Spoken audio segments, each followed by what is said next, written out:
Guys, ito na yung mga anak ng ating pure Dumpo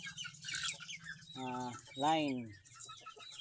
So ito lang yung nag-survive kasi sa anim na itlog na pinalimliban ko sa native na manok, tatlo lang yung napisa, yung tatlo bugok. So ito lang yung nakuha ko pa guys. Parang lalaki lahat, walang babae. So ito na guys, tatlo pa lang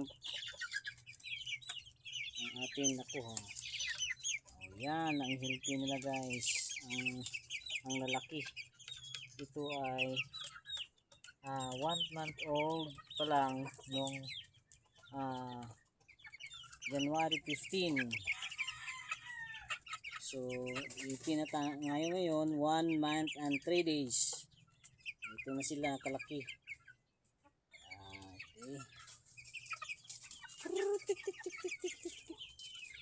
Okay, see you guys. Salamat.